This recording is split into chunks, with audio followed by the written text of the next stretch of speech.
Here with Rachel Folden, Cubs minor league hitting coach, Marshall University Hall of Famer, Chicago Bandits, and then coached in college for a little bit, owned a facility before you came on with the Cubs. But Rachel, thanks for jumping on with me. Thanks for having me. Appreciate it. How did you get to Marshall from California? I got a letter in the mail that said they were recruiting me, and back in the day when everything was through the mail, and apparently they had seen me play at a tournament in Las Vegas. So, yeah, they started recruiting me pretty hard. I got like these A to Z's why you should go to Marshall. So I'd get something in the mail every day for like 26 days, and I went on a visit, and that was it, man. As soon as I stepped on campus, I was like, I'm gonna go here. Was there any culture shock going to West Virginia? Yeah, absolutely. I mean, because for me, I coached at James Madison, and so I would drive through West Virginia, and Huntington was one of the places that you would drive through. 64 went right through there, and living in that part of the world, and never being there, it was different for me, having never been there. It's a different place, a great place to go to college. And the thing about growing up in Southern California is we don't have college towns.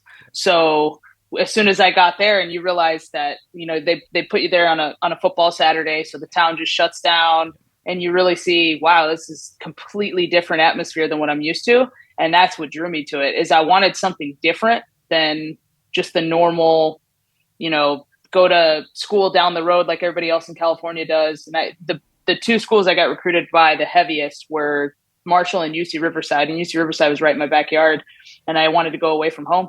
And so as soon as I stepped on campus, I was like, yeah, this is it. Yeah, that was the thing. When we recruited West Coast kids, people were like, why are you going out there? I'm like, they love the campus environment because you don't have it out there. So I felt like if we could get them to take a look at the places we were at, they would come just because it was different than what they were used to. For sure. And it's amazing how the universe works, because then you go to the Bandits and play with the Bandits for a little, and that brings you to the Midwest. Was that the first time you'd ever spent any time in the Midwest? Yeah, an extended period of time for sure. The cool part about that connection was a couple of my teammates, they were twins, Jessica and Amanda Williams, went and they both played in Chicago for the Bandits, and they played in the league. So I didn't even, like, when I first started college, I didn't even know there was a professional league, and it's very fledgling. It still is, which is unfortunate, but that was brought to my attention because of them, and because the teams came to see and watch, or came to see them play, they got to see me play. And so I ended up being very fortunate enough to play 5 years in professional softball, which was cool. Ending out my career in North Carolina playing for a team called the Diamonds, and met some of that team was awesome. I met some really good people on that team. One of them is actually my roommate now. She works for the Cleveland Guardians. Her name is Amanda Kamakona. She played at UCLA. And yeah, we both live in Arizona, so we're roommates. Did you play with Sammy Marshall? I mean, it all runs I did not. together because I I'm figured I'm real old. I'm real I was old. trying to Sammy give Marshall you a is a layup little there younger than with me. Sammy, because Sammy was a heck of a player at Western You Illinois. you want to you want to know what's funny is Sammy played on the Travel Ball Bandits and the Beverly Bandits. And when I was coaching at Valpo, which was in '09 and 10, I actually saw Sammy play and thought, that girl's really good at softball. Yeah, And she stuck out to me. So I only coached really in college softball athletic. for two and a half years. She Oh, was so athletic. incredible. She had all the things that I don't have. Like, she's She got could speed and, fly. like, Yes, she yeah. could do everything. Yeah. When did you know it was Yep. time to stop Stop what? Playing? playing? Yeah. You know, for us, like, the game kind of gets taken from us. We can't afford to play. And that's the unfortunate reality of it. And that was where I was at. Had left school, or left home for school, spent 4 years there. And obviously, like any good college student, you go to school for 9 months, you come home. You go to school for 9 months, you come home. So it was constantly just moving around. Then it was go to play in Chicago, then go coach at Valpo, live in Indiana, then leave Indiana, go to North Carolina to play. And I was just ready to, like, if I wasn't going to be able to make a living playing the game, then I was going to have to go just start making a living doing something else. And I had a real passion for coaching, and that kind of just blended together pretty naturally, actually. I mean, when did the light bulb go on where you're going to open a facility? That was out of necessity. So I thought for sure I wanted to be a college coach. I switched my major in college so I could graduate on time. I put all the things in motion so that I could just get my degree, get out, and go into college coaching. and I got into college coaching. I hated it. You and I were talking You know before this. instantly, you know Instantly, instantly. Like it's like, there's no like you need to do it. That's why we need to bring GA's spots back because you will find out in the first 2 weeks if that's what you want to do or not. and the part I hated was the recruiting part. You and I were talking about this before, is And you I love loved recruiting it. and you love being in the car, and I couldn't stand spending 12 hours at the ballpark to watch mediocre softball to try to convince a pretty good player, hey, don't go to Ohio State, but maybe you could come to Valpo. Like, that just, it didn't really interest me all that much. And I love the coaching aspect of it, though. I love the day to day. I love getting on the field. So I So you're a pro ball stopped. coach. I mean, that's what pro ball coaches are. Exactly. So it suits my skill set, and it suits my needs, and so it's a perfect match now. And that's the greatest part about what I do for a living now, is I get to get paid to be on the field and Yep. just coach. Yep. And so, but yeah, I hated the recruiting aspect of it.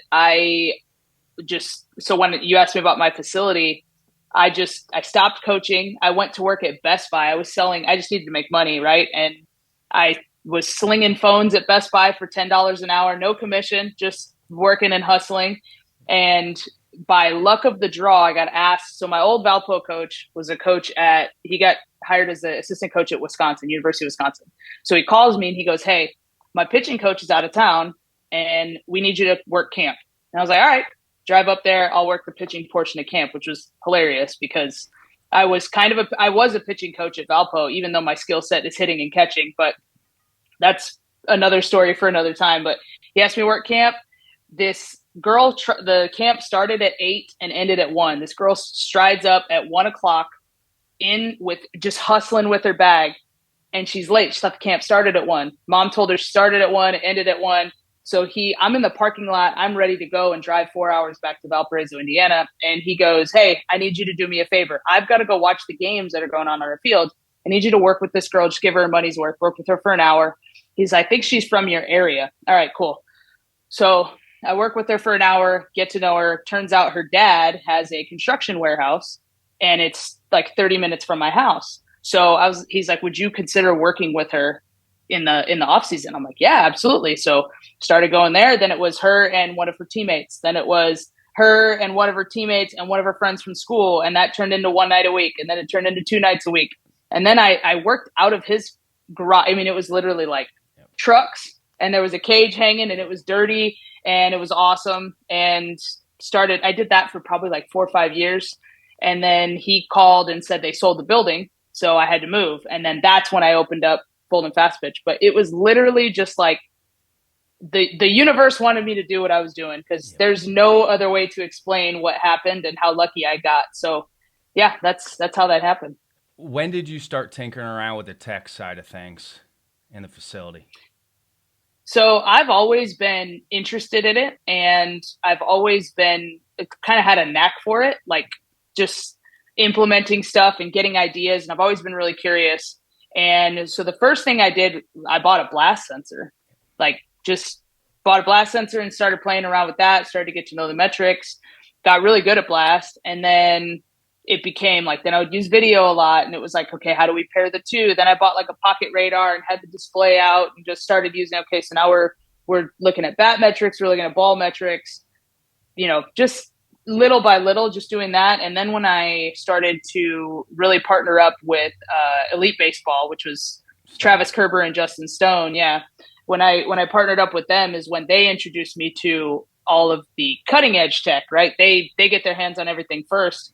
And I was super lucky. They just invited me up there, and I would drive up there on most Saturdays and just play around on the stuff, and got really good at it. I would talk to Travis a lot. Travis is one of my best friends, and I would talk to him a lot, just how to use stuff. How's he implementing it? Then we started to do assessments for people. Then we started to do consulting for people. And so then it just, okay, the more consulting revenue we have, the more we can spend on tech. And so now we, just get our hands on more stuff. So that was pretty much it. But it really exploded when I met Stoney and Travis and Elite Baseball and started partnering up with them. Yeah, I worked all their camps. Even when Stoney was with the White Sox, I would go work his camps. Hey, Yep. with the blast sensor, if I'm coaching amateur kids using it, or I'm coaching pro players using it, are there more important ones to pay attention to depending on age? Yeah, I would definitely say so. I think, the younger you are, focusing on bat speed becomes more important. And, the older you are, the more you can fine tune things like early connection and connection to impact and how that works within your swing and VBA and everything like that. But I think for the youth, it's really good for bat speed. Hey, It's for really good somebody who for, doesn't know VBA, vertical bat angle, correct? yeah, Just for vertical somebody bat else, angle. because we Yeah. get a wide range of listeners, and I'm sure somebody listening will be like, "What's VBA?" So, Yeah. yep. Vertical bat angle. My apologies. No, it's But okay. I always try to get clarification. Like I always get clarification. for sure. And you absolutely do. You always got to consider your audience. So Yes. I appreciate that. Yeah, the attack angle is really good for kids to learn how to be on time. I think attack angle is a really good timing metric. Bat speed's a really good one. I even like vertical bat angle for kids. I really like rotational acceleration more for youth than for adults. I think once you get to a certain point of rotational acceleration, too much is bad. Yep. And we can go into that if you want to, but I think you can And have a some of swing that that's a has too maturity much. thing too, isn't it? For rotational acceleration, for maybe a young kid, that maybe it's a maturity thing where they've got to get stronger, so they start moving faster. Yeah, and that's all tied into bat speed, and that's all tied into how you create that bat speed too. And for sure, I think you know a lot of 10-year-olds don't swing the bat as hard as a lot of 12-year-olds, right? And so you just grow and you get stronger. So it does go hand in hand for sure.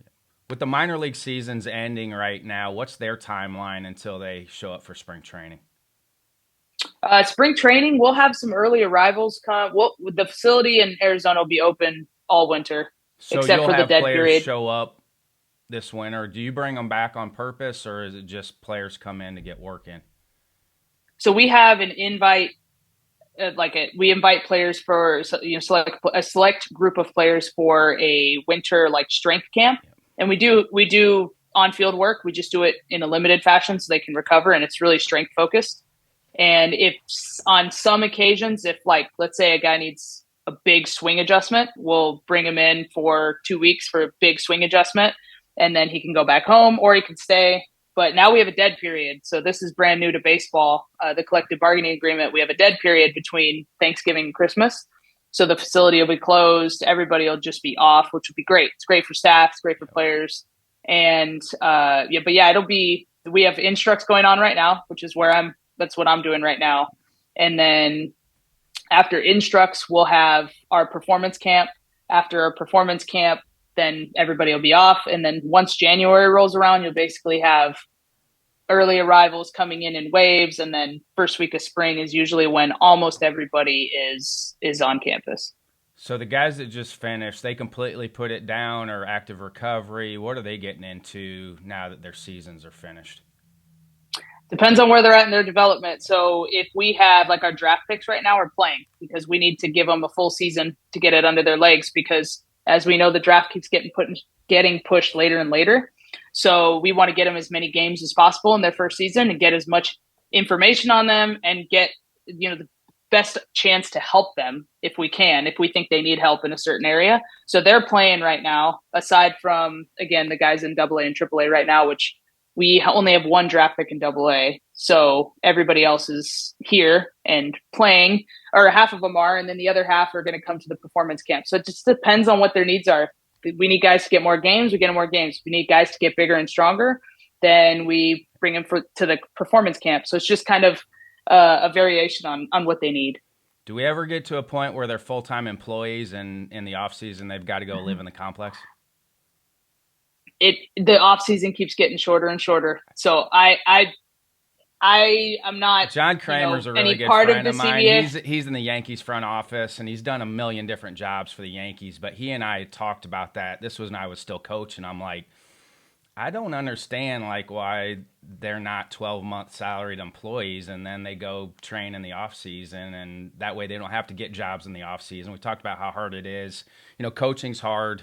Being in the minors is hard. You don't make that much money. Oof. So what do you do in the off season? For me, I'm like, okay, there's got to be some forward-thinking organization out there. But with the collective bargaining agreement, I know one organization can't go rogue and be like, we're going to just pay them as 12-month salaried employees. They just can't do it with the collective bargaining agreement.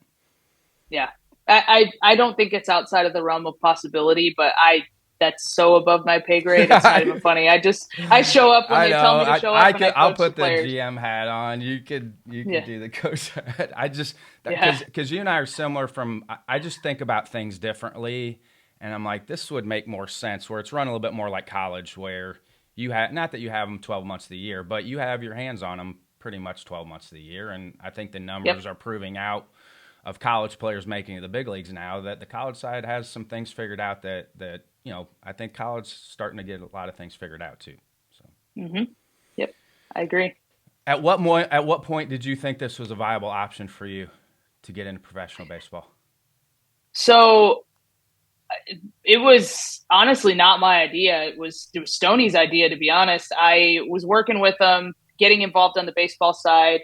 When we first met, it was funny. He took me out to breakfast, him and Travis, and we were talking about. He's like, "We want to bring you on and basically like overhaul our softball side of the business." And I'm like, "Okay, well, I'm not. I don't know if I'm ready to give up my part of the business." And I said, "But I do want to work with you guys so we can partner and do something like that.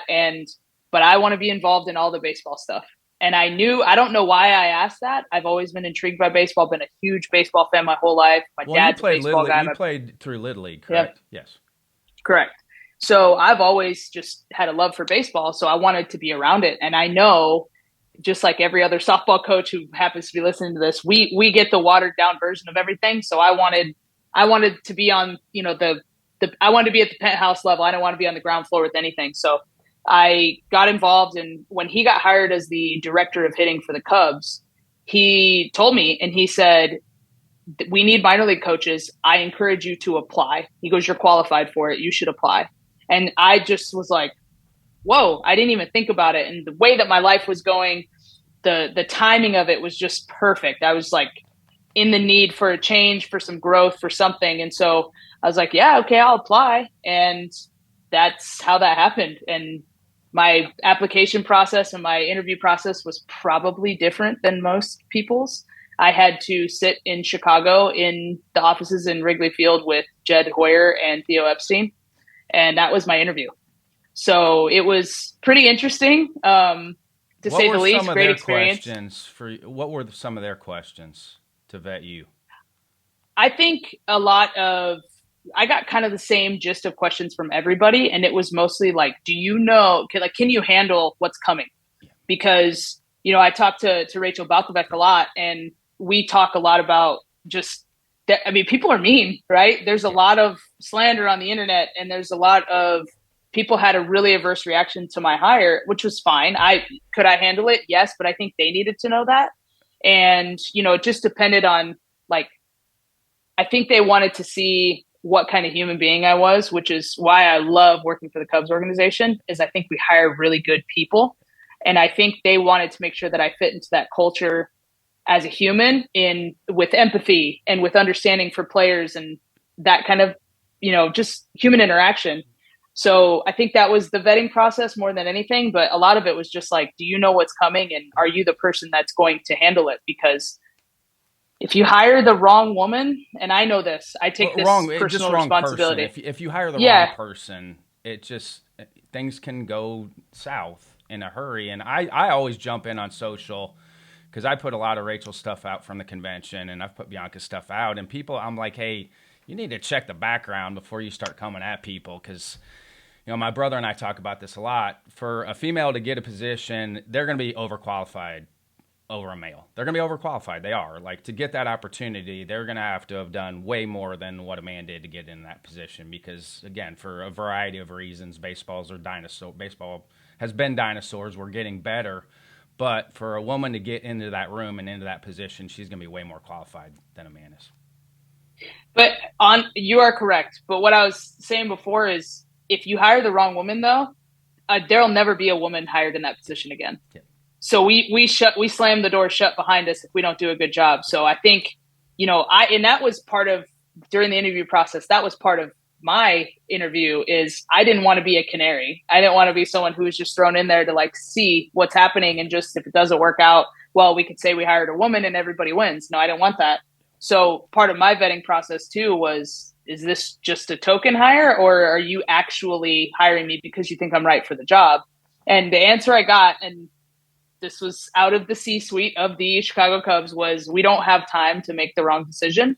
We are overhauling our player development system and we want to get it right. And so that's why you're here. So that I felt really good about it. Yep. And I've had quite a few of the peak performance coaches too, the female pro peak performance coaches. And, one of the things that people don't always think about is that a lot of guys come from single family homes where they've been raised by a woman and their dad wasn't around, where they're going to gravitate towards that voice a little bit more at times over a man's voice. Like we talk about that all the time. I just think that it's time that we need to get to that point, because there are a lot of guys out there that haven't had men in their lives that are used to listening to a female voice. Yeah, and that is definitely apparent, especially with a lot of these Latin American players too. They're raised by their moms. Their moms run the household, while dad's off to work. So a lot of times they're very close with their moms, and that really does help strengthen a bond from the very get-go. Yes. And they don't mind. They're used to being raised by their mothers and their grandmothers, so they don't mind being told what to do by a woman. So that helps for sure. I interviewed Stoney and Rachel both during COVID, but Stoney and I threw it out there a little bit with force plates. And I asked him how close it was to being able to use force plates in game action. And I don't know. I mean, that was a while ago, so I figured it's getting closer. Are there force plates that are used for in-game action now? We don't use them for in-game action, but we can use them in, like, for example, here in our lab, they're embedded into the ground. So we can theoretically put a live pitcher in there and get some live game data. Yeah. And we do have a traject machine that we can simulate a live pitcher, so we can put a hitter in there. So we can capture game-like data, but as far as like having somebody exit the box and run to first base, like we don't. I can't see that coming in game anytime soon at the pro level. Yeah. I could see it happening college baseball, maybe even at the youth level, something like that. But as far as just asking people to spend a ton of money on that equipment and put it outside underneath dirt, I think is probably asking a little bit too much. So in the cages, though, I mean, they're inside in the cages. I know they're in there because I was always wondered if maybe the data would be different because the adrenaline's going against a live pitcher, where maybe the data might be different from a force plate standpoint just because the adrenaline's going. So I just didn't know if there might be a difference in the data with that. To be honest, we've done a ton of different types of training environments, and this is both with elite baseball and in pro baseball too. And it really is remarkable how the way an athlete creates force is pretty consistent, no matter what kind of, it's like their signature almost. Yeah. So no matter what the training environment is, that's how they're going to create force, which just kind of, I guess, reinforces what we know about motor patterns, right? Which is your body will always pick, or your brain will always pick the easiest one, the one that it's most familiar with. So it's, even if you switch up the training environment, it's pretty consistent. There are changes for sure, off-speed pitches, stuff like that, but it's pretty consistent. With your protocol for mixed BP, machines, overhand, feel good, I mean, what are the percentages for you? And I know there's varying. You're dealing with pro athletes, so you could probably challenge them maybe a little bit more than maybe if you're dealing with a 10-year-old. But where you're at from a percentage standpoint with all that, from a challenge environment to maybe a feel-good environment, what do you feel like is best? A combination of both, for sure. I think there has to be things that are slightly out of their reach that are challenging, and then I also have to think. I think they also have to train with things that are in their reach as well. And I think there's a time and a place for just building motor patterns with blocked practice. I think you still need that. I think there's a place for it. It can't all be chaos, right? Yeah. But some of the rules that we try to, because I'm a hitting coordinator, right? So we get to kind of go out to all the affiliates, and during spring training, we get to basically like take care of the system that is the Chicago Cubs. And one of the things that we like to do is make sure they see velo every day, make sure they see spin every day, make sure they see an arm every day, and make sure that they get their routine in every day. And if we can tackle those things, and some days we fail, and some days it's a bad drill. Some days we'll hit out on the field and it's way too difficult, and we are getting MF'd by every player as we walk off the field, and we're like, all right, maybe that wasn't the drill for it. It was too hard. right? If we can get into that, like, but if you don't try it, you don't know. Like, that's the thing. Exactly. If you don't try it, you don't know. Like that's the science experiment part of it. Like if you don't try it, you got to try it because, okay, yeah, we learned that that's not where we need to go. But if you don't try, then you don't know. For sure. But the thing is, and this is something I think we've learned as an organization, is there's a time and a place to try it. So instruct's great time to find stuff out, to try stuff, to experiment. When you're in spring training and you got guys competing to make a club, and we just wasted a day on a drill that was just stupid to begin with, now we're messing with guys' careers. So I think we're learning the sweet spot of it. And I'm learning that because, I came from the facility world where everybody comes in, they pay you money, and they're like, coach my kid and do whatever you want. And so it's like, okay, well, then I'm going to run this as a research facility because I want to know what works and what doesn't. And I have your blessing. But when I go to pro ball now, I have players, they didn't choose me, right? They didn't choose me as their coach. They got handed me as their coach. So if I sit there now, I'm screwing up this guy's career, or at least what he feels like I'm wasting time in his career. Now I've got to reevaluate my method. So it's different perspective. Yeah, I mean, how long did it kind of take you to figure that piece of it out too? I mean, because that's an ongoing evolution piece as a coach too. Is there's different times of the year for all of that stuff. I think I'm still figuring it out, to be honest. This is my fourth year in professional baseball. I'm not even coaching anymore, and I'm still trying to figure it out. I still think about mistakes that I made for 22 years that all the time. It's like, okay, I could have done that differently. I could have done this differently. I could have helped this guy a little bit better if I'd had handled this a little bit differently. I still think about it all the time in a good way because you're still trying to evolve. Absolutely. Well, how much? So you talked about routines. So are you helping them develop or communicate with their routines? Is it pretty wide open with what they do, or do you guys kind of hand them like, hey, we'd like for you to do this, this, and this with their routines, or do you hand it over to them? A little bit of both. I would say everything starts with the player plan, right? So we've got this overarching player plan. Stoney's built an incredible system here where we all have access to everything. So we know exactly what their player plan is. And we have a ton of data to back up, like, hey, if you swing and miss in rookie ball a lot, you're probably going to swing and miss more at low A and swing and miss even more than that at high A. So it's like, okay, so we got to tackle the swing and miss, right? So we have this player plan. And then we leave it up to us, the coordinators. There's two of us, myself and Steven Polikov. So we go out to the affiliates and we talk to the coaches and try to come up with the best methods that the coaches then go implement. So ultimately it comes from the coaches, but it's underneath our system's umbrella of this is what we think we need to tackle right now. And then obviously there's input from the player too, because it's their career. And I think we're really, really good at, as an organization, of having empathy and having respect for the player in their process of owning their career. And so it's always a conversation, and we go over it once a month with them. And that's a time when they can start to switch stuff up. And every once in a while, you get a player that comes in the cage and they say, hey, I saw this on the internet. I saw this on Twitter. Or they'll say, hey, I was talking to my buddy and he was talking about this drill. Or they'll see another player do a drill in the cage next to them, and then they'll try it. They'll just hop in and try it. And then all of a sudden it becomes a part of their routine. And it's ever changing for sure. But I think the players that, for the most part, hammer their 2 or 3 things that they need to get them right, those are the players that end up being the most consistent. Where's that fine line between making adjustments and maybe tweaking too much for a player? You tell me. I don't know.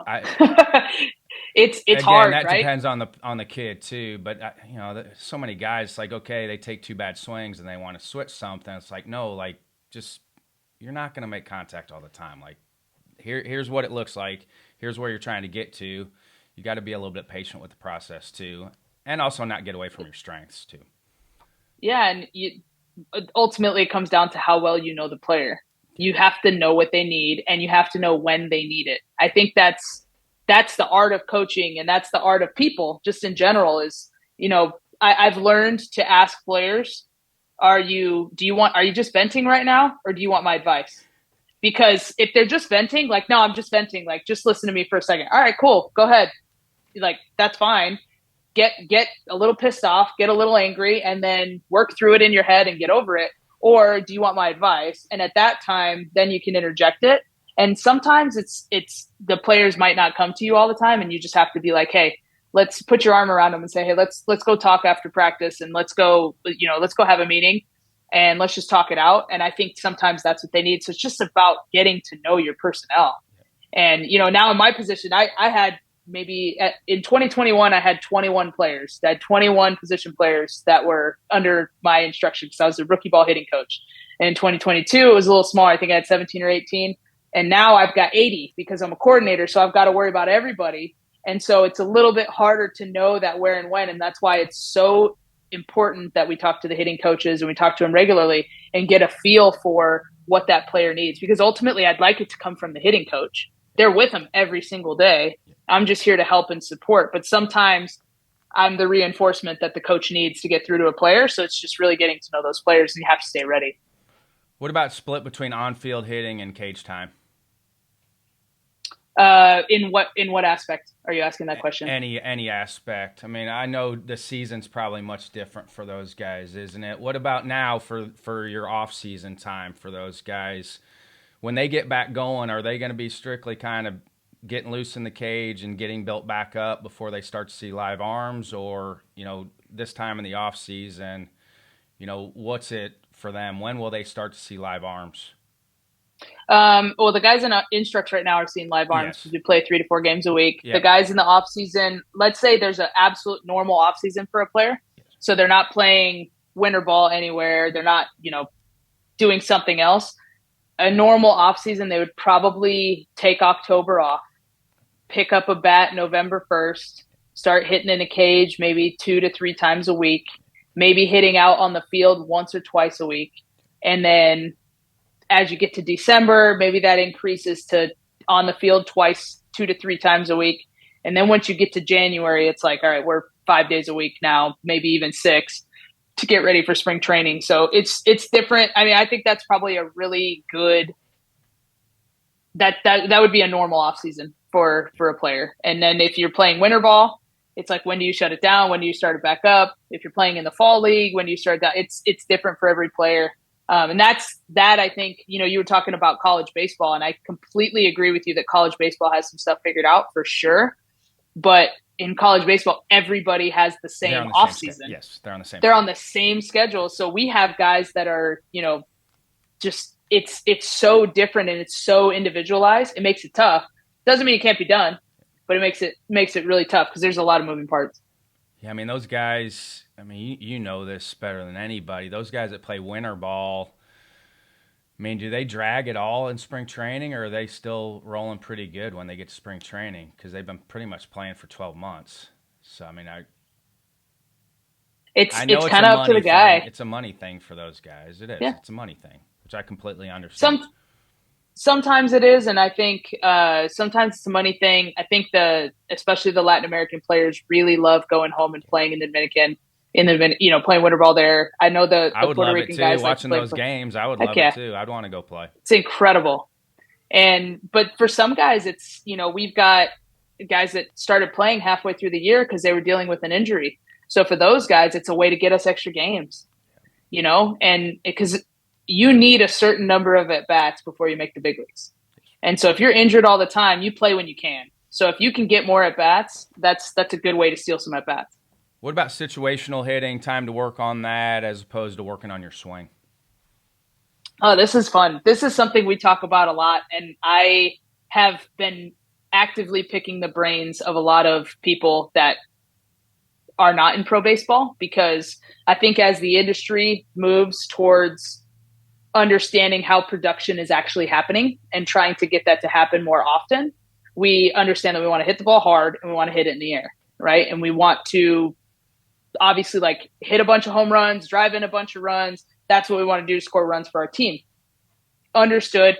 That is where we should be probably 95% of the time. But the 5% of at-bats that you have that you can actually have a productive out, we should be working on that. Now, where that fits in the day is tough, right? Obviously I don't want to work on it during the cage time when they're working on their swing. That's not a time to work on backside ground balls to the second baseman unless a player needs to hit a backside ground ball to second baseman to get a swing to work right, then that's different. But obviously the outcome is not, that's the income. That's not what we want the outcome to be. That's just the thought that gets us to produce That's a the better approach. result. Yep. Correct. And then when we're out on the field, it's like, okay, so if I'm in BP and I've got 25 swings, I've got 5 rounds of 5, how many of those swings do I want to spend on situational hitting? Right? 3, 4, that would be what, like 10%? So it's like now I'm trying to toggle when and where to use those swings. And a lot of times it's conversations and it's showing guys how to get rewarded even when they miss hit a ball, I think is probably the most effective way to do stuff like that. So hey, for example, like, I mean, that's why yeah, I love playoff time, because it's like, okay, this is where all those things show up. So it's like, okay, we're gonna have a runner at third and one out here in a big situation, and we may just need to move the ball here to get a guy in. I know that's hard with the stuff that they're facing. You know, that's for as sure. a fan sitting at home, it's like, how come he can't put the ball in play here? I'm like, well, he's facing 103 with a 95-mile-an-hour slider. That's easier said than done. That a guy can just get a ball and play, like, especially because they're trying to do damage in there too, so it's tough. So that, that's, I always think about that. It's like, that's that fine line of, it shows up in the playoffs, but we may not get to that point all season, but we may have to try to drive a guy in that situation where we just have to move the ball. But it's hard when you haven't had to really do it all year either.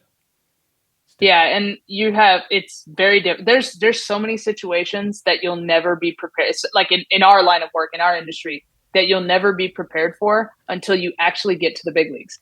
So we just moved up Pete Crow Armstrong to the big leagues, right? And Great he's been a article, by the leadoff way. I hitter. read the article. He gave you a bunch of great compliments. He's an incredible kid, just incredible human. Love the kid. Want nothing but the utmost. I hope that guy makes $700 million playing baseball because he deserves it. He's an incredible guy. But yeah, he goes up to the big leagues and he gets a start and he hits ninth. Pete Crow Armstrong has never hit ninth in his life, right? So how do we prepare him for that? Do we take him? And this is a conversation that we've had, right? Do we take him and do we have him hit ninth to get him ready for the big leagues where we know he's eventually going to be every once in a while just to give him some experience, right? We have Matt Mervis that goes up to the big leagues and maybe he has to come in and pinch hit for a right-handed batter when there's a righty on the mound. Has he ever pinch hit before? So there's all of these situations where it's like we can prepare them, but at what expense? Like at what cost? So at some point there has to be, and it's probably more in the AA and AAA range for us when that trade-off starts to happen, because now they're getting close to the big leagues where winning is important. If you're just going to talk dollars and cents, winning is worth dollars, right?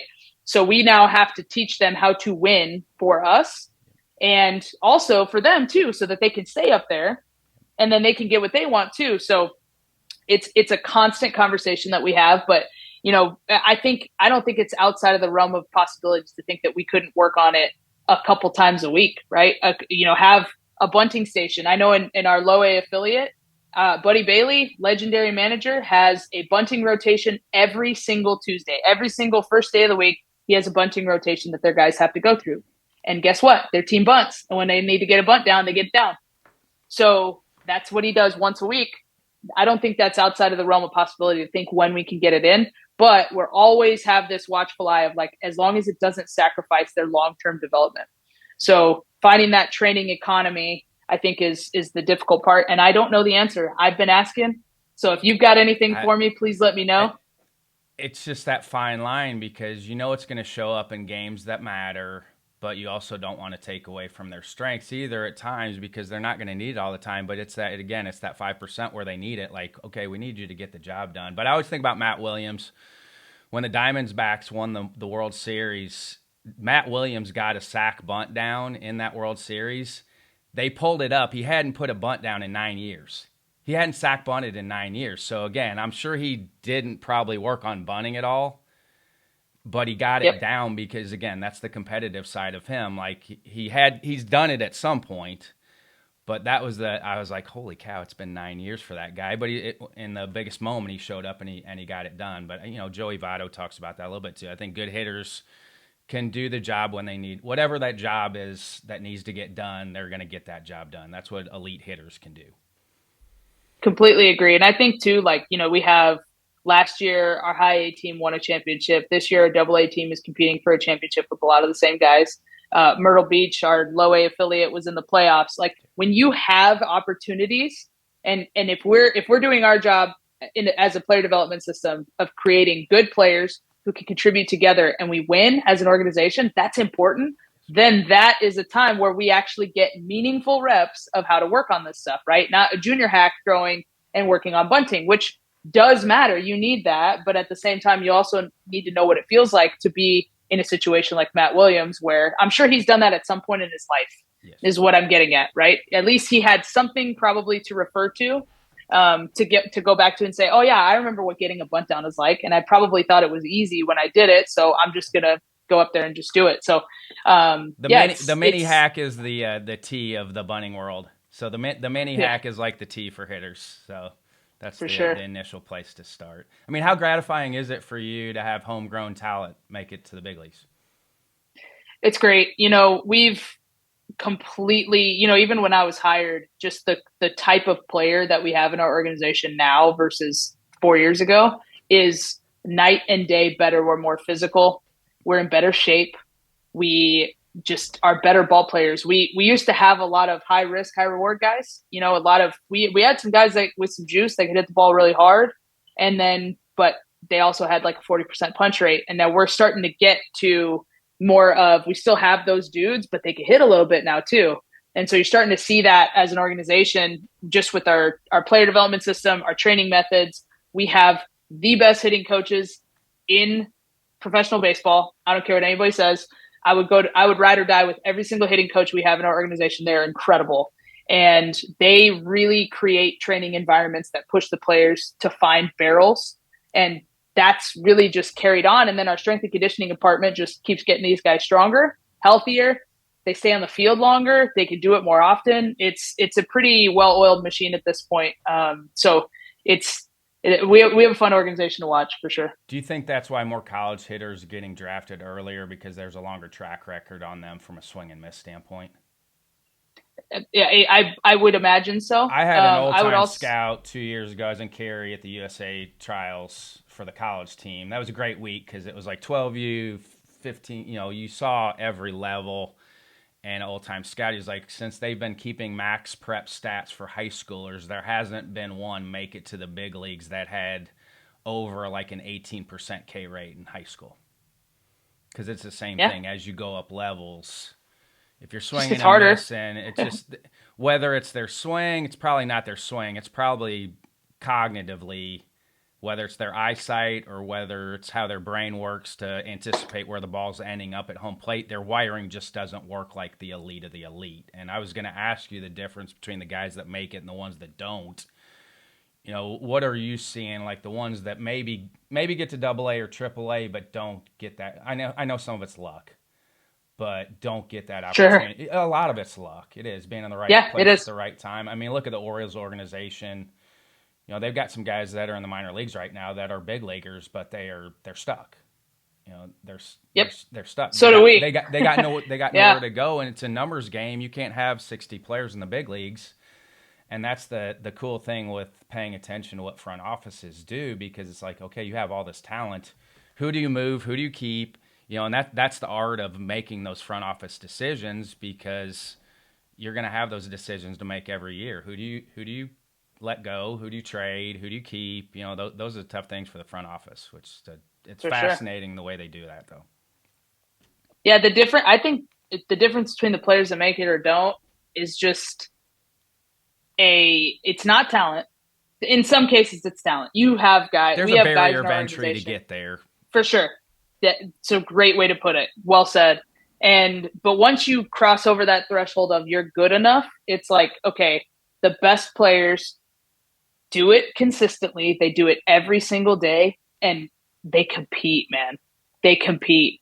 And I think there are a lot of soft baseball players that you see that just, they fizzle out in AA because either they maybe have like a flaw that we know is like hindering them from having the performance that they want. It's like, hey, we want you to work on this. And there's fear of like, well, if I go all in on this? Am I going to give up this part of me? Right.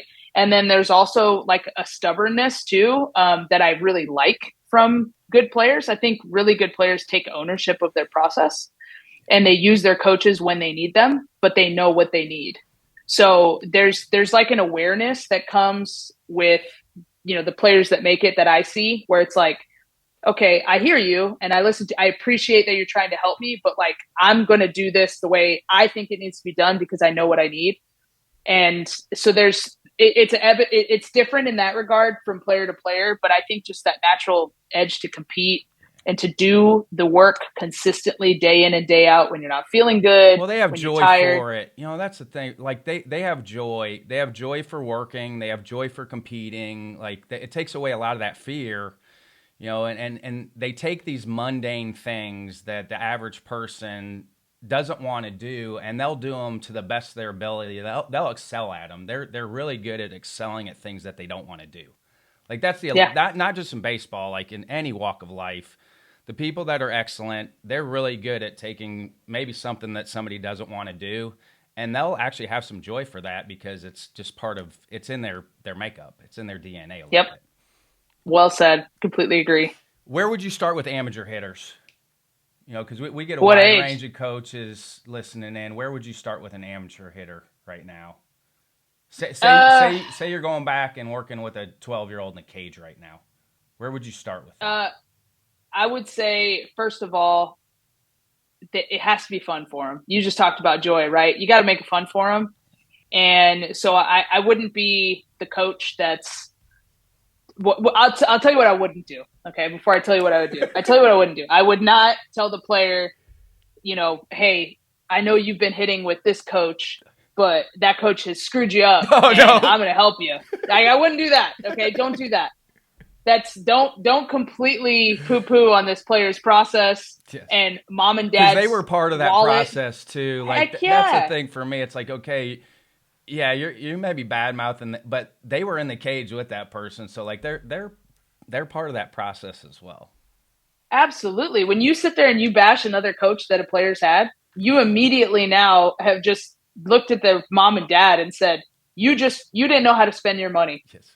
And you just insulted them without even, you probably didn't mean to, but you did. Yeah. So it's like, I would say the first thing I would do with a young hitter is just find out where they're at. What have you worked on? What kind of player do you want to be?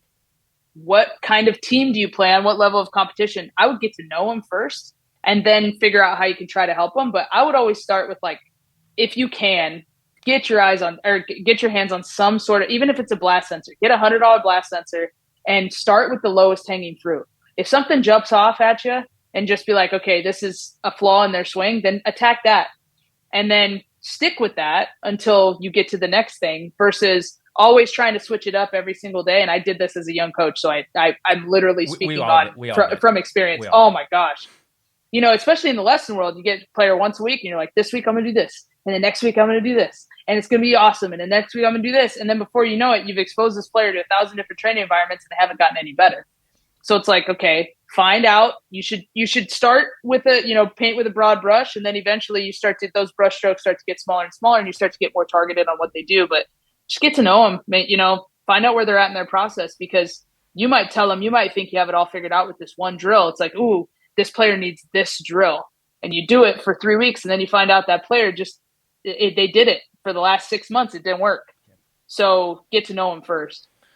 I had 6-year-olds tossing 6-pound med balls at youth hitting camp this summer. We started with jump backs and scoop tosses. Love that. And love that. The facility that I was with, they didn't have a core velocity belt, but if they'd had a core velocity belt, then we would have strapped that on the young guys too. I think that the movement-based piece, allowing them to be athletic in their movements, I think that, yes, you have to modify those. They can't be chucking really heavy weight, but I think you can do a lot of those movement-based exercises that help the older guys. You do that with the younger guys to help them be more athletic. We'd have them squat down and jump. For me, that's an old school thing. Like we worked on hinging.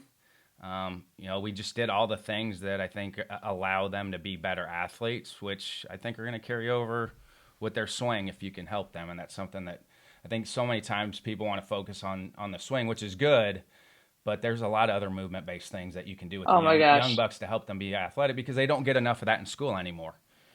Just Yes. there's so many things that you can do with that split squats. I mean, there's a lot of things that you can do that are going to transfer over into the swing that you can still do those with the young guys. That's why I like working youth camp still because I'm able to still tinker around and still communicate with the younger kids. Hmm. Like I really enjoy that piece. Hey, you mentioned it with social media. How do amateur players and parents filter through the noise? I mean, you have pro players that are gonna look at social media and come to the field the next day and say, I saw this. So how do parents and young players kind of filter through the noise that's out there too?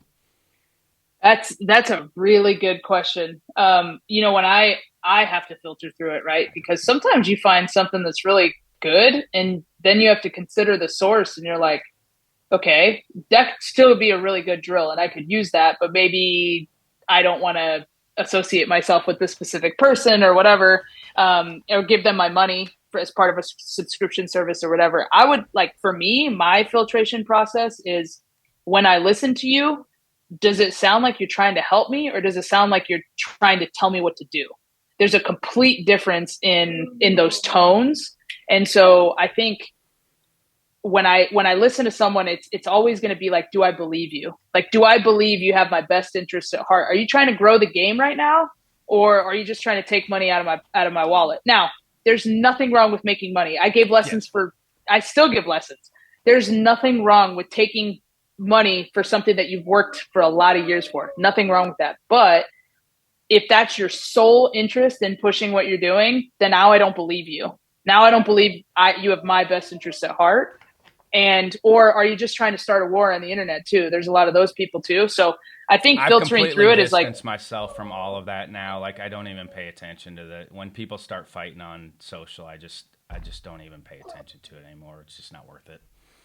yeah, it's that there's a lot of people muted and blocked on my Twitter feed for sure.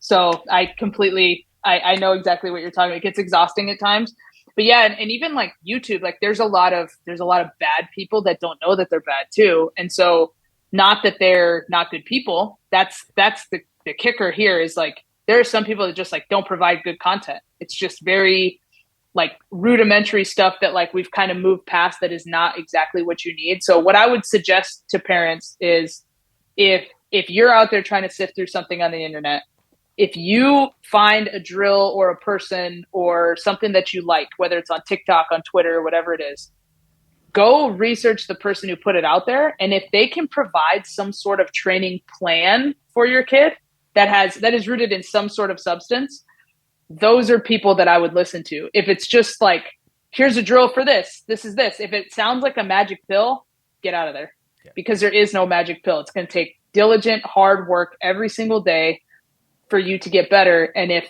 that person isn't selling that dream, then they're not selling anything. I would want to see an on ramp to competition. Like if I'm asking somebody, hey, we're gonna go work in the facility. I want to see your 12-month calendar plan for the hitter, but I want to see an on ramp to when we start to see live pitching and when they have to I start like that. competing. Because I think that gets lost in the shuffle. Like we talked about this. The off season is different. Okay, that might be a time to work on some things here and there. But as we get closer to competition and the bullets start flying, now it's time to see ball, hit ball, and go in and put my best swing on it.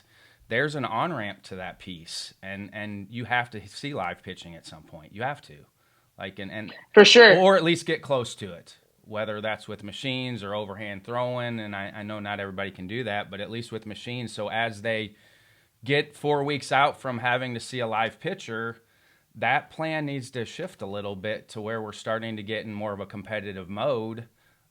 Especially with the young kids, that might be where we do some situational hitting. Hey, or even if it's just game-winning run. These last 5 swings are game-winning run with the hitter at third base or game-winning run with the runner at second base to get in that competitive mindset where, again, then they don't lock up in games. Because that's what you see a Yep. lot with the younger kids is they work so much in the cage, they start to see live pitching, and then they lock up because they haven't been put in those situations. And it's Correct. completely foreign for them because they haven't been put in those situations. And that's part of Yep. helping them So as a facility person is helping them competing. That was a thing that would crack me up. Is I would talk to the facility guys. They would call and they would recommend a kid. And I'm like, hey, have you watched him play in a game? Well, no, I haven't seen him play. Like, okay. I'm like, okay, I know the swing plays in the cage, but have you gone and actually watched them playing a game? And they're like, no. I'm like, okay, well, I still need to see him play. Like, I know the swing looks good. I know the swing looks really good in the cage, but there's so many different factors with hitting and swing. Well, that's the art of hitting and the science of the swing. Those are two completely different things. Very true. I have a question for you though. So what do you do then if you're in a facility and a player comes to you in July and they want hitting lessons and they still have a month left of their summer season, right? Like where do you like, okay, I need to be productive now? Or do you just tell the parent like, hey, don't even worry about the rest of the summer? No, the question we're going to go this on. The question that's the rub, right? If it's July and they walk in, the first thing I'm going to ask the players, what are you struggling with in game? That's the conversation that we're going to have. Is one, why are you in here right now? Obviously, you came in here for a reason, because if you were hitting 1,000 right now, there's no way you're walking in the facility right now. So ask the player, what are you struggling in game with right now, and then back chain from there. Okay, this is where I'm having issues. Is it pitch recognition? I mean, there's a lot of variables. Am I not hitting the ball hard? And I think once you ask that question and you let them answer, then I think you can back chain from there on the plan that you might put in place in July while they're still competing. Like I think you can do that, but I think you have to ask them. Don't just assume, that I'm going to do this, this, and this after they swing. I think you need to ask them, like, what are you struggling with in game, and let's back chain from there and see if we can help you for your next game. And that's where you have the short-term goals, the intermediate goals, and the long-term goals. So, if they're struggling in game right now, and it might be as simple, have you ever worked on breathing techniques? Because chances are, if a 12-year-old or 13-year-old walks into your facility, they have never worked on breathing and they don't know how to breathe properly. So that might be another place to start with them. Okay, what are you doing when you're fifth up? Are you getting all your equipment? Do you have your equipment in one spot so you're not sped up trying to find all your stuff? When you're up fourth, are you stretching, breathing? When you're in the hole, are you getting timing down? When you're on deck, are you playing the at-bat? I do this with the little guys in camp. We talk about the cycle of success. With little guys, I'm talking to 6-year-olds about the cycle of success. When you're on deck, are you playing the at-bat with the guy that's hitting in front of you? And every swing that you take, you're either reading a pitch out of the hand, it's a ball. If it's a ball, you're taking it. If it's a strike out of the hand, if it looks like a strike, you're swinging. And then as you walk to home plate, big body language. And, when you ask the little kids, what's the first thing that you should do before you get in the box, they don't know. Well, who do you have to look at? I have to look at the third base coach. Okay, but you have to practice all that. Take a deep breath, get in the box, whatever in-game routine, in-box routine.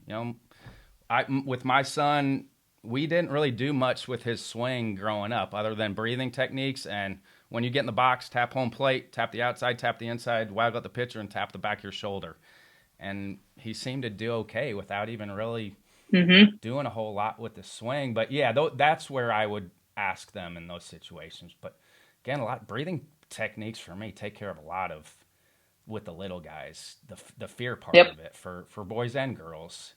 That deep cleansing breath in through the nose and out through the nose, just that right there might be enough to fix everything that they have going on. Because they're going to see the ball.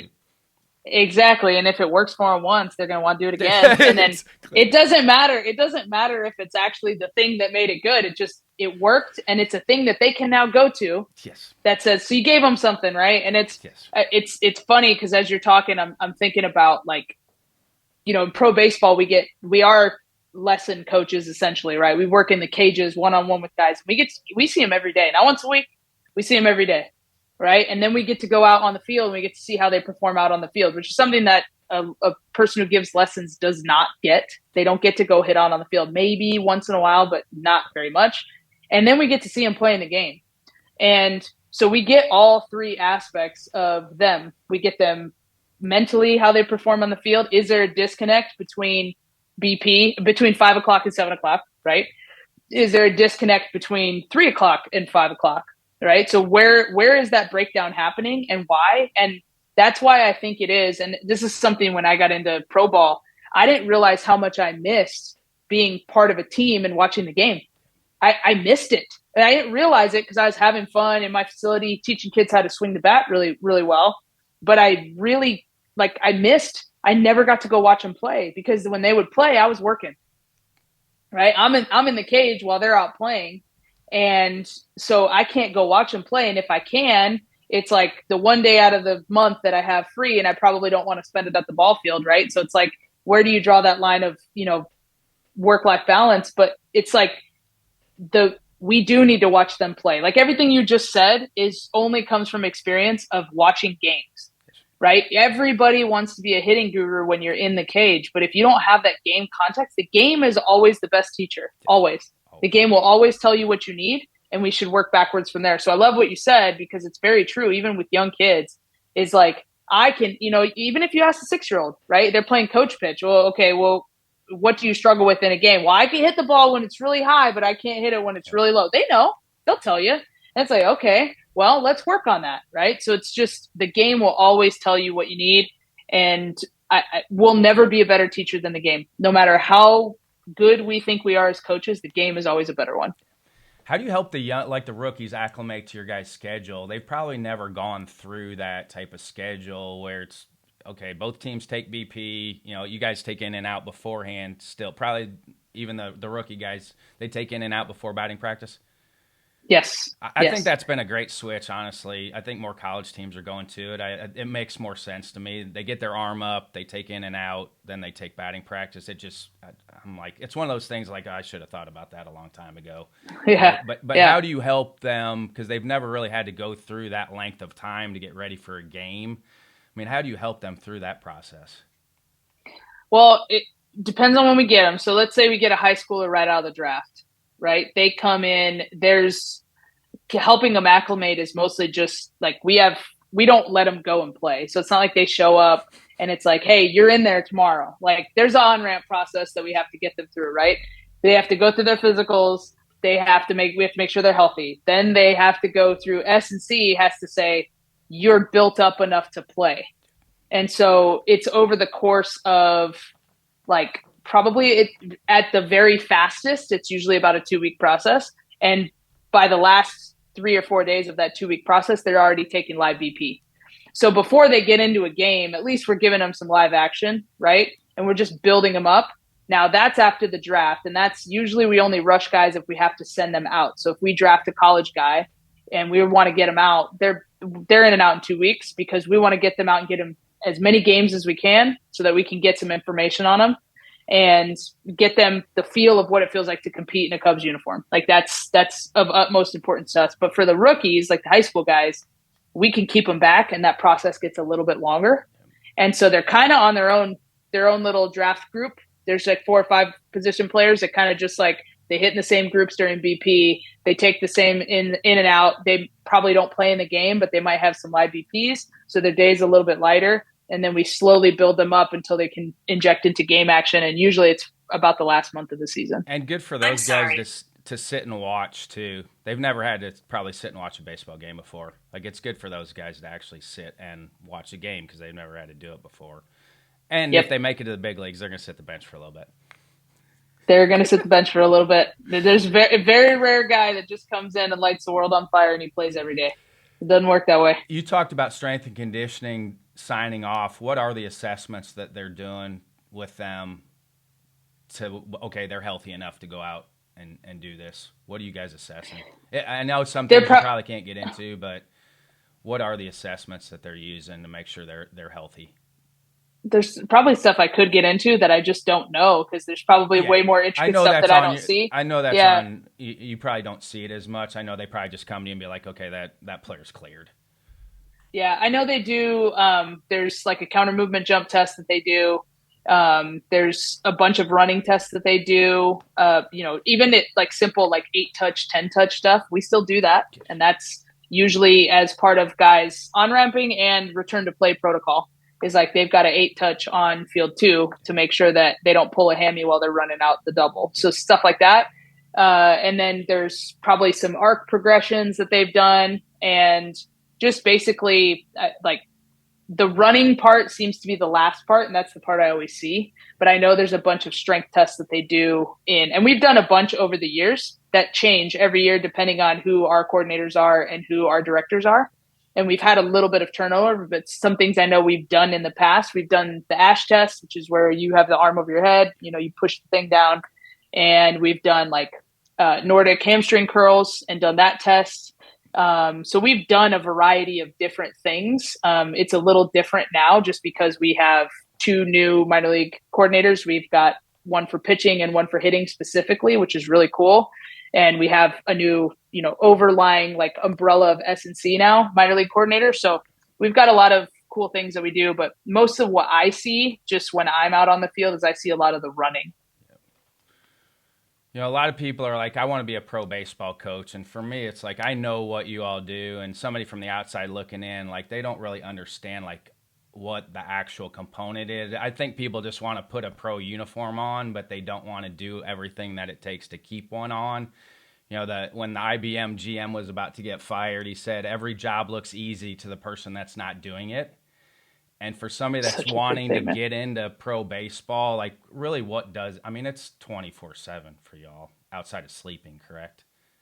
Yeah, it's an interesting job because like you can't take a sick day. I mean, like you can, if you're sick, we'll send you home, but you can't just be like, I don't feel like going to work today. I'm gonna use my PTO today. Like, what is that? We don't get that.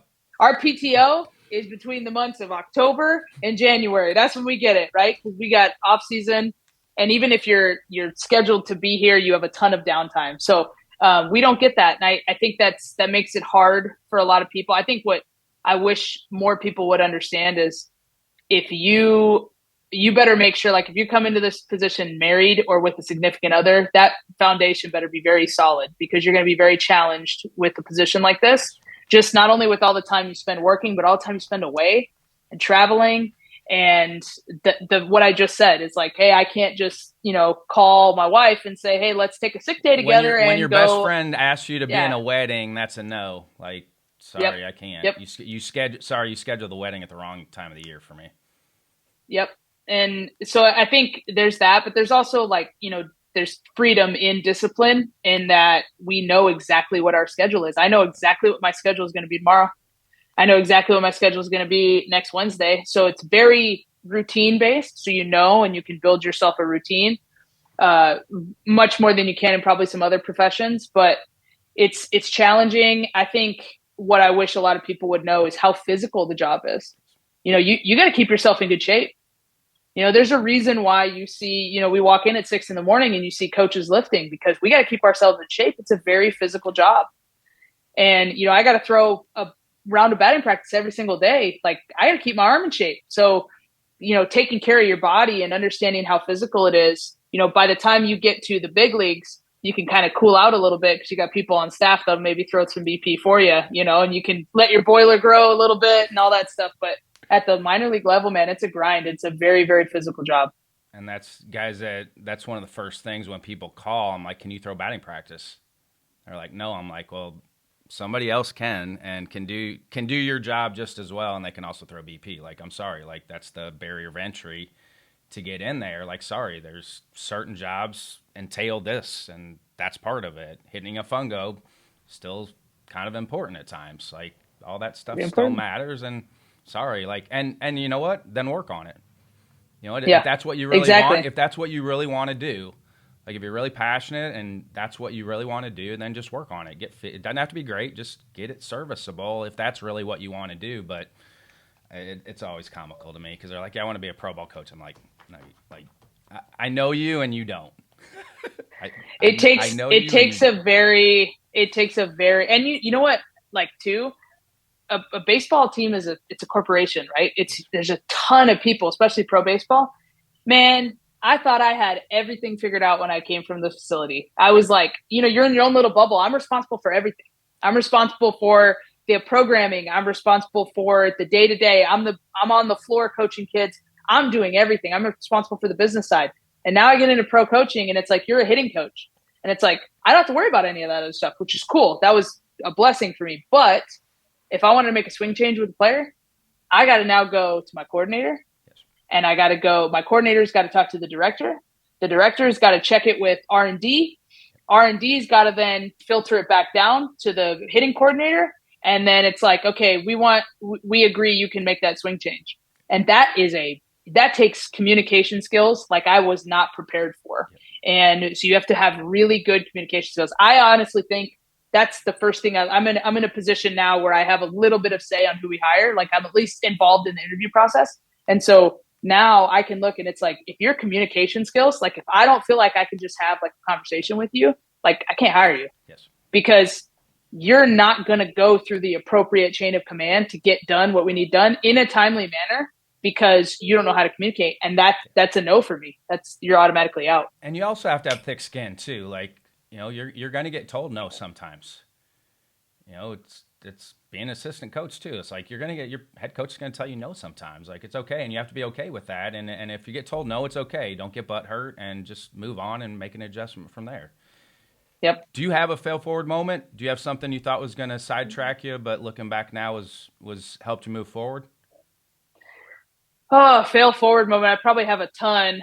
I can tell you that one of the most monumental shifts in my career was, so after I got hired by the Cubs, so I got hired, two things happened that allowed me to be in the position that I'm in right now. And both of them are very unfortunate things, but they ended up being blessings for me specifically. One of them was COVID. So I got hired in 2019, showed up for instructs in January, and then had 3 days of minor league spring training and the world shut down. And I was like, okay, first of all, I thought I was going to get fired. I was like, yeah, this experiment's over. Like they're probably, everybody was like cutting payroll, cutting, personnel, everything. So I was like, I'm going to get fired. So I didn't, which is great. But what I did get was I got a year of Zoom calls, just like we're doing now. And I got a year of, I did every interview, every podcast. I got to talk to so many people and learn from them and hear their perspectives. But we also, like, as a hitting group, got into this regular cadence of like meeting every week. And it gave me a chance of like, oh, okay, this is how this works. And this is how this works. And this is who I need to talk to when I need this. And this is who I need to talk to when I need this. I didn't know anything about professional baseball. The thing about when you hire people for professional baseball positions, they usually are professional or were professional baseball players. So they at least have some understanding of how the system works. I was a professional softball player. I showed up. I had one pair of shorts, one shirt, a pair of cleats, and a helmet laying on my locker. And it was like, hey, we practice at 3:00 and it's at the high school down the street. Get yourself there. There was no food. There was no spread after the game. There was nothing. So I didn't know how this whole big machine worked, right? So that was like a huge blessing for me because I know had I coached in 2020, I would have worn people out because I would have tried to overdo my presence and my role without understanding that I was part of a system and I wasn't the thing, right? Which is what I was used to being in my facility. So now that's number one. And number two, in 2021, it was like, okay, I had the whole year to learn. So I was like, all right, I think I know what I'm doing now. At least like I know how the structure works. Now I was going to be the assistant hitting coach in Arizona. The head hitting coach, probably like 2 or 3 weeks before spring training, had a family illness that he had to now stay home for. So he like essentially like had to resign. And so now I had to be the head hitting coach. It was my show. And I was like, okay, so let me think. Here's all the things I've learned. Here's how to just keep this rig on the road. And then I kind of figure it out as I go. And I actually think that situation propelled me further than anything else because it was sink or swim. Trial by fire.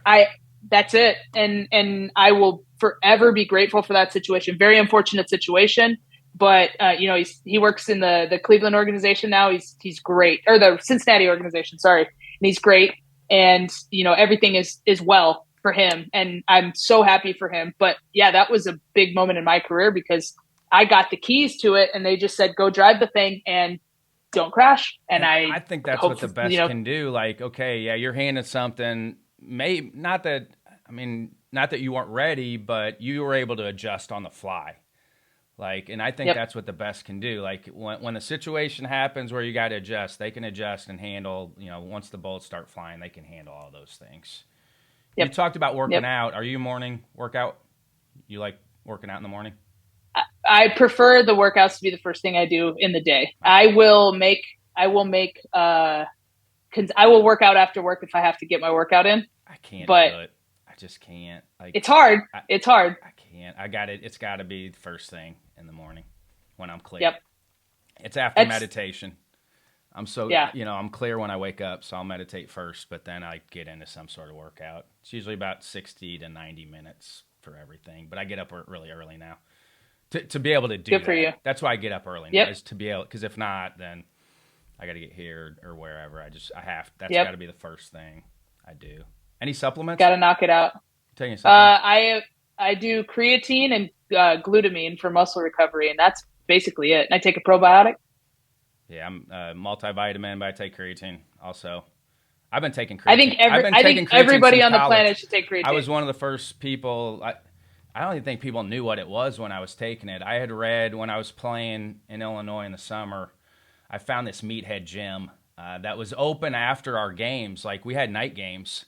I found this meathead place that was open till like midnight because I had a job that I had to work at like 6:30 in the morning, so I couldn't do it before games. So I found this place. So I would go after we got done playing, but they introduced, and I always researched stuff before I started taking anything. But Nebraska football was taking it. So there was all this research coming out of Nebraska with Nebraska football, and it was safe. You just had to make sure you drank enough water. Like, that was always the thing. You're going to blow your hamstrings out. So I took it with cranberry juice, but then I started drinking a lot of water just to make sure. But I put on 15 pounds of muscle like immediately. And I was a hard gainer. Like, it was one of the things that helped me be able to put on muscle mass. And I agree with you. I think everyone should take it. There's so many benefits outside of the weight room. It's the most researched supplement that we have. And when I have the nutritionists on, we talk about it all the time. It's been researched longer than anything else that's out there, and it's safe. Like, to get what did somebody say the other day? To get the amount of creatine that you need as a human being, you would have to eat 5 steaks every day. Wow. I didn't know that. It's like for whatever the 5 to 10 grams that you take, you would have to eat 5 full like T-bones to get that amount of creatine in. So you have to supplement it with it. You have to. It's the only way that you can get enough, unless you want to eat 5 steaks. And that's the way food prices are now. I don't think you want to do that. Yeah, I can't afford 5 steaks. I saw you at the convention last year briefly, and I've seen, when was your first year coming to the ABCA convention? Last year, and I didn't even really get to enjoy it. I know. It's I've done the softball convention for years. I've spoke at the softball convention. It was a good time. The last year was the first ABCA I've been to, and I really was there for literally like 24 hours, and then we had to go. So yes. I'm looking forward to enjoying more for sure. Yeah, and I'm looking forward to having you on the rookie mentorship panel too. It means a lot. For me, it's gratifying because I'm a 27-year member. When you walk through 27 years ago, it doesn't look like it looks now in a good way. Like, we're getting more diverse. We see a lot more females, a lot more minorities. Like, I think we're getting there. We got a long way to go still, but it's gratifying for me because it's starting to look like it should look like society. There's many different people in society, and that's what our convention should look like as well. So what are some final thoughts before I let you go? I know you're busy. You're in instructs, so I appreciate you taking the time. Yeah, I got nothing for you. I just got the alert in about 15 minutes. Our AA team's going to play game 1 of the championship series, so I'm going to go tune into that. Hey, my parents are diehard Cubs fans, so my dad screams at the television, so hopefully they finish strong here because I don't want Jim Brownlee screaming at the television. Yeah, hopefully not, but I can tell you it's a good time to be a Cubs fan because some good things are happening, and we're coming. Great people. We're coming. Love it. All right. Thanks, Rachel. Appreciate you. Thank you very much for having me.